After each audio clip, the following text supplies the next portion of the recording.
नमस्ते रुद्रमन्यव उतोत इषवे नमः नमस्ते अस्तु धन्वने बाहुभ्यामुत ते नमः यात इषुः शिवतमा शिवम् बभूव ते धनुः शिवा शरव्यायातवतया नो रुद्रमृडया या ते रुद्रशिवा तनूरघोरा पापकाशिनी तया नस्तनुवाशन्तमया गिरिशन्ताभिचाकशीः यामिषुम् गिरिशन्तहस्ते बिभर्ष्यस्तवे शिवाङ्गिरित्रताम् कुरु माहि गुंसीः पुरुषम् जगत् शिवेन वचसा त्वा गिरिशाच्छावदामसि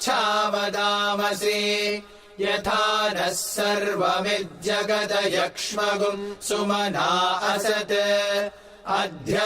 अध्यवोचदधिवक्ता प्रथमो दैव्योऽभिषक् अहीगुश्च सर्वाञ्जम्भयन् सर्वाश्च यातु धान्यः असौ यस्ताम्रो अरुण उत बभ्रुः सुमङ्गलः ये चेमागुम् रुद्रा अभितो दिक्षु श्रिता सहस्रशो वैशागुम् हेड ईमहे असव्यो वसर्पति नीलग्रीवो विलोहितः उतैनम् गोपा अदृशन्नदृशन्नुदहार्यः उतैनम् विश्वा भूतानि सदृष्टो मृडयातिनः नमो अस्तु नीलग्रीवाय सहस्राक्षाय मीढुषे अथो ये अस्य सत्त्वानो हन्तेभ्यो करन्नमः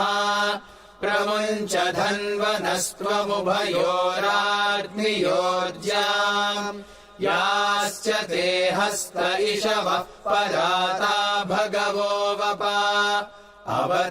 अवतत्यधनुस्त्वगुम् सहस्राक्षशते शुधे निशीर्य शल्यानाम् मुखा शिवो नः सुमना भवा विज्यम् धनुः कपर्दिनो विशल्यो बाणवागुम् उता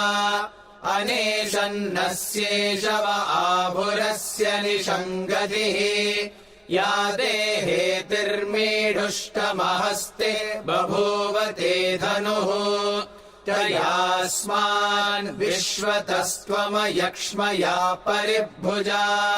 नमस्ते अस्त्वायुधाय नादताय धृष्णवे उभाभ्यामुत ते नमो बाहुभ्याम् तव धन्वने परिते धन्वनो हेतिरस्मान् वृणक्तु विश्वतः अथो य इषुधिस्तवारे अस्मन्निधेहितम् नमस्ते अस्तु भगवन् विश्वेश्वराय महादेवाय त्र्यम्बकाय त्रिपुरान्तकाय त्रिकाग्निकालाय कालाग्निरुद्राय नीलकण्ठाय मृत्युञ्जयाय सर्वेश्वराय सदाशिवाय श्रीमन्महादेवाय नमः नमो हिरण्यवाहवे सेनान्ये दिशाम् च पतये नमो नमो वृक्षेभ्यो हरिकेशेभ्यः पशूनाम् पतये नमो नमः सस्पिञ्जराय त्विषीमते पथीनाम् पतये नमो नमो बभ्लुषाय विद्याधिनेन्नानाम् पतये नमो नमो हरिकेशायोपवीतिने पुष्टानाम् पतये नमो नमो भवस्य हेत्यै जगताम् पतये नमो नमो रुद्राय तथा विने क्षेत्राणाम् पतये नमो नमः सूताय हन्त्याय वनानाम् पतये नमो नमो रोहिताय स्थपतये वृक्षाणाम् पतये नमो नमो मन्त्रिणे वाणिजाय कक्षाणाम् पतये नमो नमो भुवन्तये वारिवस्कृताय औषधीनाम् पतये नमो नम उच्चैर्घोषाय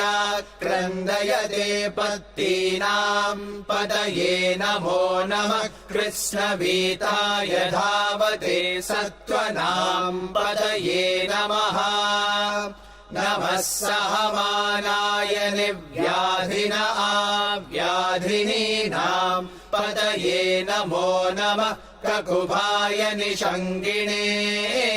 सेनानाम् पतये नमो नमो निषङ्गिण इषुधिमते तस्कराणाम् पतये नमो नमो वञ्चते परिवञ्चते स्तायूनाम् पतये नमो नमो निचेरवे परिचरायारण्यानाम् पतये नमो नमः सृकाविभ्यो जिघागुंसद्भ्यो मुष्णताम् पतये नमो नमोऽसिमद्भ्यो नक्तञ्चरद्भ्यः प्रकृन्तानाम् पतये नमो नम उष्णीषिणे गिरिचराय कुलुञ्चानाम् पतये नमो नम इषुमद्भ्यो धन्वाविभ्यश्च वो नमो नम आतन्वानेभ्यः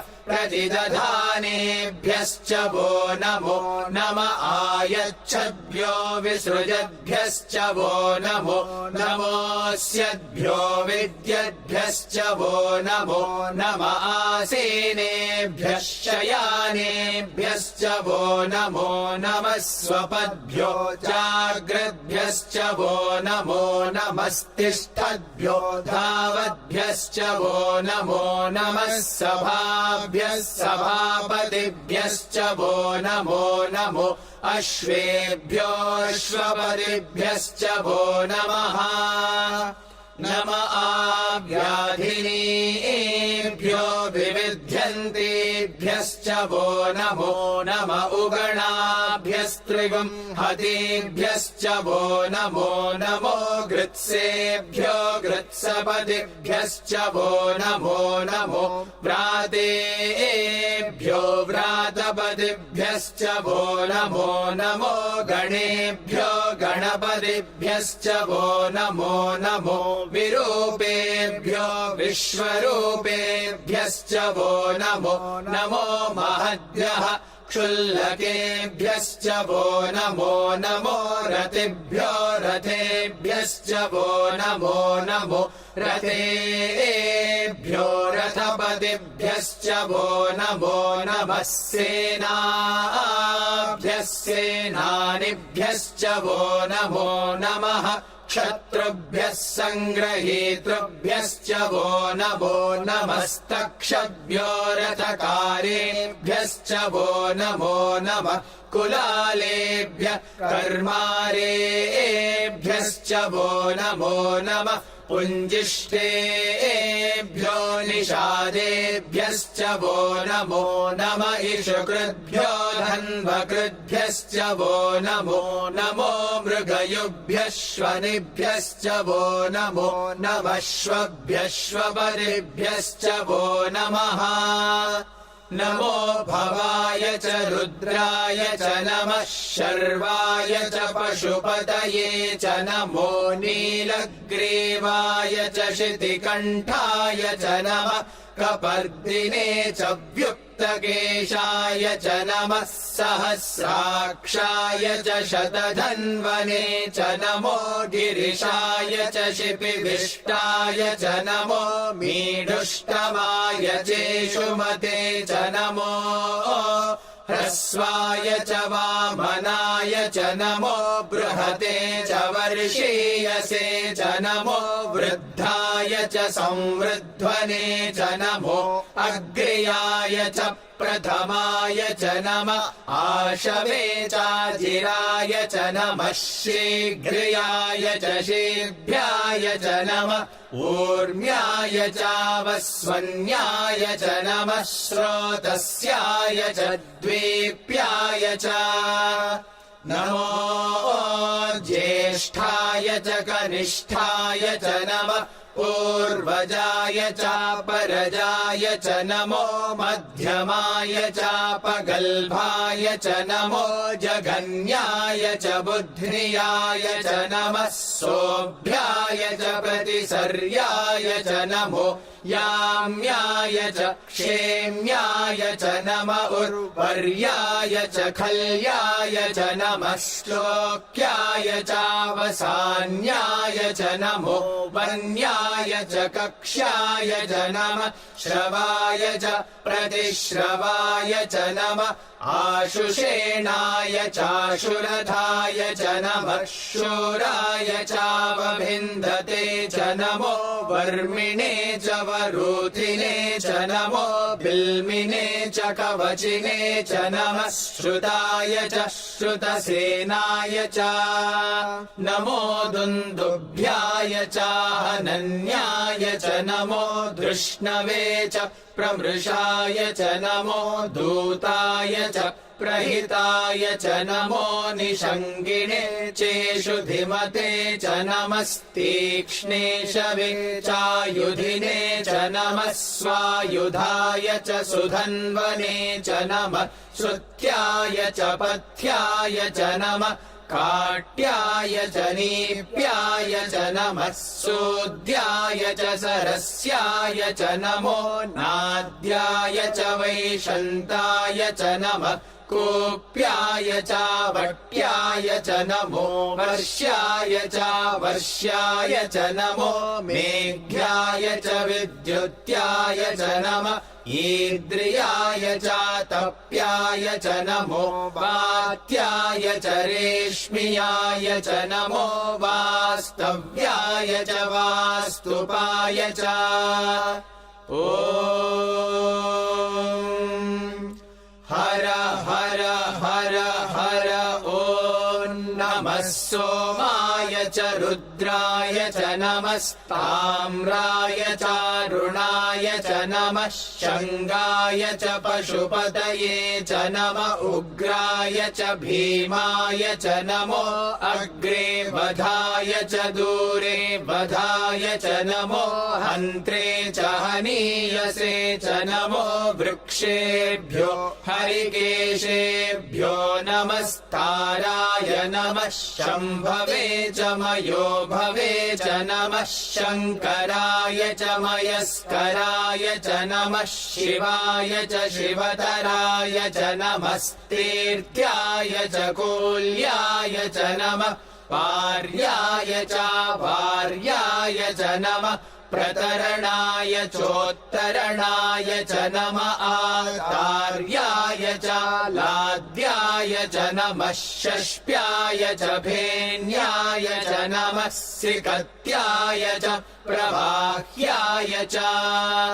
नम इरिण्याय च प्रपथ्याय च नमः किगुंशिलाय च क्षयणाय च नमः कपर्दिने च पुलस्तये च नमो गोष्ठ्याय च गृह्याय च नमस्तल्प्याय च गेह्याय च नमः काट्याय च गह्वरेष्ठाय च नमो